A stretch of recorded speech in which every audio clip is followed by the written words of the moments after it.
জায়গায় জায়গায় মধ্যস্বত্বভোগী, সিন্ডিকেট এবং চাঁদাবাজির কারণে এখানে যারা ব্যবসায়ী আছে তারাও কিন্তু ভালো ব্যবসা করতে হবে। সংসদের ৩০০ জন সদস্য যদি সিদ্ধান্ত নেয় যে বাংলাদেশে চাঁদাবাজি হবে না, তাহলে কেউ করার সাহস নেই। দেশে বর্তমানে একটা সরকার প্রতিষ্ঠিত আছে, একটা সংসদ প্রতিষ্ঠিত হয়েছে। আমরা বিরোধী দলে ভোট করি, সরকারি দলে বিএনপি আছে। আগের থেকেই বাজার অস্থির, এটা মনে হচ্ছে আরো একটু বেশি অস্থির। কেন অস্থির? মাঝখানে তার সাথে সাধারণ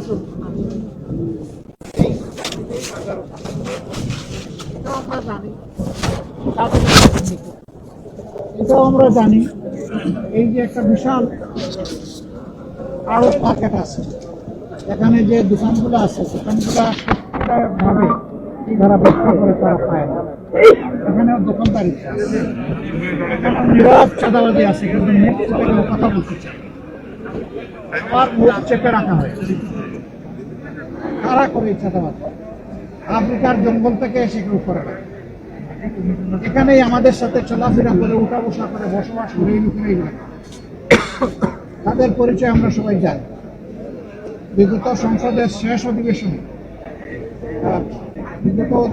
শেষ দিবসে আপনারা শুনেছেন, আমি পরিষ্কার বলেছি যে সংসদের ৩০০ জন সদস্য যদি সিদ্ধান্ত নেয় যে বাংলাদেশে চাঁদাবাজি হবে না, তাহলে কেউ করার সাহস নেই।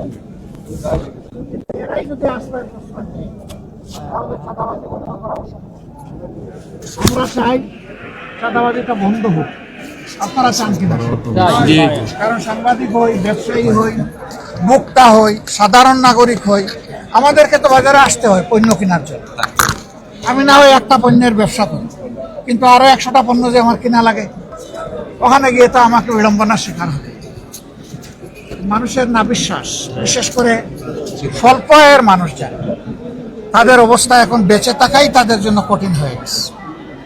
আমাদের নাগরিক দায়িত্ব, জনগণ আমাদেরকে ভোট দিয়েছে, এখানে এই আসনের এমপি সাহেবও আছেন, আমি আছি, আমাদের ঢাকা মহানগরী উত্তরের আমির সেলিমউদ্দিন সাহেব আছেন, আমাদের নির্বাহী পরিষদের সদস্য জনাব মোবারক হোসেন সহ আরো অনেকেই আছে।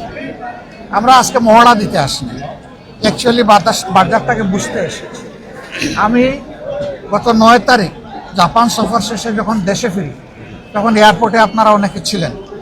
সেখানে একজন বন্ধু প্রশ্ন করেছিলেন, সাংবাদিক বন্ধু, যে বাজার অস্থির, মানুষের জীবন এখন অতিষ্ঠ হয়ে উঠেছে, আপনারা এই ব্যাপারে কি করবেন, কি বলবেন? আমি বলেছিলাম যে আমি বাজারে না গিয়ে কথা বলবো। আমি সেই বাজার দেখতে এসেছি, আড়ত বাজারে এসেছি, খুচরা বাজারেও যাব, এবং মুকাম যেখান থেকে উৎস সেখানেও আমরা খবর নেব, যাবো, দরকার নিয়ে আমরা অবশ্যই কথা বলব। আমরা গভীরভাবে যেটা বিশ্বাস করি, জায়গায় জায়গায় মধ্যস্বত্বভোগী, সিন্ডিকেট এবং চাঁদাবাজির কারণে এখানে যারা ব্যবসায়ী আছে তারাও কিন্তু ভালো ব্যবসা করতে হবে। আমরা যারা ভোক্তা আছি, আমরা ন্যায্য মূল্যে আমাদের পণ্যগুলো পাই না। কৃষক তার উৎপাদিত মূল্যের ন্যায্য মূল্য পায় না, মাঝখানে অন্যদের পেটে ঢুকে যায়। আমরা ওইটা ভাঙতে চাই।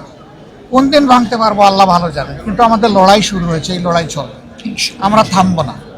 আমাদের আওয়াজ, আমাদের প্রতিবাদ, আমাদের দাবি সংসদের ভিতরে এবং বাইরে সব জায়গায় অব্যাহত থাকবে। এই দেশটা আমরা সবাই মিলেই ভালো করতে পারবো, একা কেউ পারবে না, একা কোনো দলও পারবে না। জনগণের সহযোগিতা দরকার। দেশ তো জনগণের জন্য, দেশ জনগণের, দেশের মালিকও জনগণ, আর দেশ হচ্ছে জনগণের জন্য। এই জন্য জনগণের জন্য আমাদের লড়াই সংগ্রাম ইনশাআল্লাহ অব্যাহত থাকবে।